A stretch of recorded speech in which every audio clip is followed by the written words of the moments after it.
నీ త్రాగుడు వల్ల నీ కిడ్నీలు పాడైపోతున్నాయి.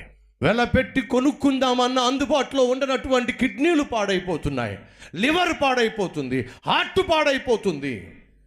డాక్టర్లు అంటారు నువ్వు తాగడానికి వీల్లేదో. అలాగే డాక్టర్ ఎంతో చక్కగా అలాగే అని చెప్పి బయటకు వచ్చి ఏం చేస్తావు?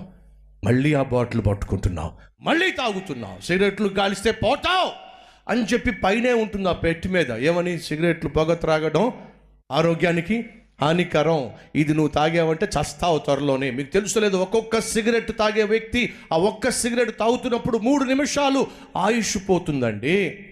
3 నిమిషాలు ఆయుష్ తగ్గిపోతుంది. తెలుసు ఆరోగ్యం పాడైపోతుంది, అయినా తాగుతావే.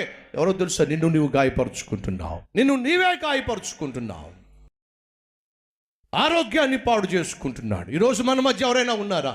అపవిత్రమైన పనులను బట్టి, అపవిత్రమైన అలవాటులను బట్టి తమ్మును తాము గాయపరుచుకుంటూ, ఆరోగ్యాన్ని పాడు చేసుకుంటూ, ఆఖరికి భార్యను పోషించలేక, బిడ్డలను చదివించలేక, అప్పులు పాలైపోయి తప్పుడు పనులు చేసి తిప్పలు పడుతున్న వారు ఎవరైనా ఉన్నారా? అయితే వినండి, నిన్ను బాగు చేయడానికే నా ప్రభు అయిన యేసు ఆ పరలోకము నుండి ఈ భూమి మీదకు దిగి వచ్చాడో.